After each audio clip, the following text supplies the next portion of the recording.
실장님, 네.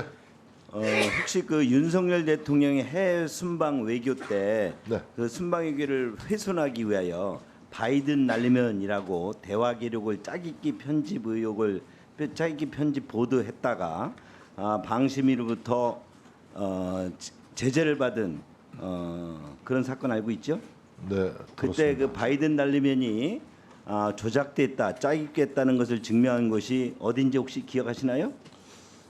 소리규명연구소. 소리균형연구소라고 기억합니다. 예. 소리규명연구소에서 배명진 교수가 5명의 교수로 이번에 소위 명태균 녹취록의 그 17.5초에 대한 소리 파일을 성문 분석을 통해서 좀 해서 오늘 일부 언론 보도에 지금 보도가 됐네요. 제가 이 부분을 한번 분석 결과를 한번 보겠습니다.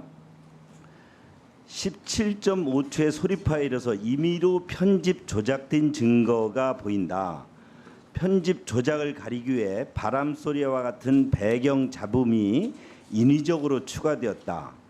총 17.5초 동안에 소리 주파수의 음폭을 비교해 봤더니 크게 세 구간이 상이하게 구분되었다. 이러한 세 구간이 편집 조작되었다는 의미이다. 첫째 구간에서는 공간 위에서 누가 왔었다는 말, 이 구간에서도 조작된 의혹이 보인다. 구간 2, 김영선 의원이 유세기관 중에 수고했으니 해주라는 말에서도 조작된 의혹이 보인다. 구간 3, 충성 맹세한다는 말에서도 그런 부분이 보인다. 그래서 녹취록에 또 4.1초 구간에서는 예라는 소리가 들어가는데 이 목소리가 편집 삽입되었다는 흔적이 나타난다. 녹취록의 4.6초 구간에서는 소리 단락 구간에 찍 하는 소리가 나오는데 이 부분도 좀 이상해 보인다. 소리 파형의 진폭 레벨만으로는 세 구간에서 편집 조작 흔적이 분명하게 보인다. 이렇게 밝히고 있습니다.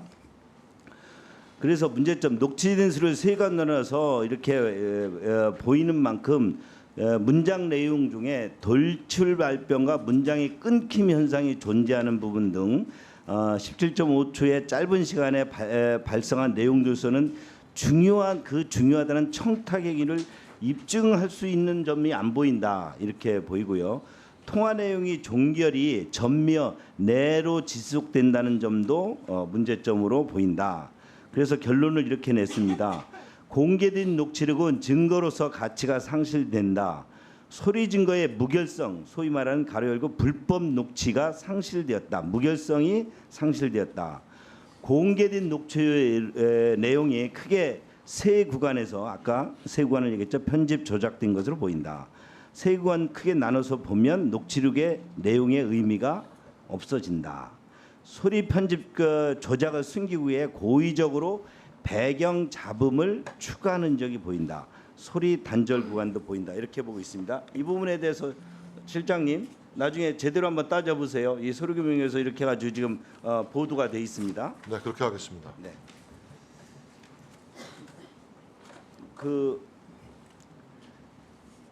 지금 오늘 이재명 대표를 증인으로 국민의힘이 신청을 했으나 민주당 의원들이 저희 국민의힘 측 의원을 한 명도 채택하지 않았기 때문에 그 대표인 이재명 대표를 왜 저희가 증인으로 본 이유를 한번 제가 논거해 보겠습니다. 사실 지금 무슨 녹취록 하나 가지고 선거 때 공천 개입했다고 하는데 대통령 당선인의 공천 개입이라고 하지만 실제 민주당에서 이건태, 김동아, 김규표, 박균택, 양부남 이런 초선의 5명이 이재명 대표의 변호인단이었고 이분들이 다 민주당 공천으로 됐습니다. 저희들 보고 지금 그 대통령이 당선자가 공천 개입을 했다 여부로 지금 오늘 하루 종일 어제부터 시비를 거시는데 이것이 민주당에서는 공천인지 사천인지 거기에서는 또 당 대표가 이런 분들을 어떻게 경선으로 하셨는지 한번 살펴봐 주시길 부탁드립니다. 공천 개입이라는 것이 분명하게 뭔가 증거가 분명히 하고 공천 개입을 했다는 또 그 선거 관리위원장이라든지 선거 그에 대해서 정확히 전달한 부분 등에 대해서 분명히 나와야 되는데 이상한 녹취록 하나 가지고 지금 또 그것이 조작된 흔적까지 보이고 있기 때문에 이 부분에 대해서 이렇게 오늘 운영위 국감이 하루 종일 이거로 떠들어야 될지 우리 또 저 실장님 한번 살펴보시면서 이에 대해서 답변을 좀 부탁드립니다. 네, 제가 잠깐 말씀드려도 되겠습니까? 네. 그 이제 유사한 케이스인데요. 이제 이게 그 공직자로서 정치적 중립 의무를 위반하고 대통령이 그 당무에 공천 업무에 개입을 했다. 이거 아닙니까? 이것이 불법이다 이런 주장 아니겠습니까? 네. 그런데 과거 그 현기환 청와대 정무수석의 경우에 공관위원장에게 친박 리스트를 제공을 하고 공천 룰 관련 자료 등을 전달하고 해서 공천을 종용했다라는 혐의로 재판을 받았습니다. 그런데 이게 대법원에서 무죄 판결을 받았습니다. 그 받은 이유는 이게 단순한 의견 개진은 당원으로서 문제될 게 없다는 것이거든요. 당연히 이때 현기환 수석은 공무원 신분이었음에도 그렇습니다.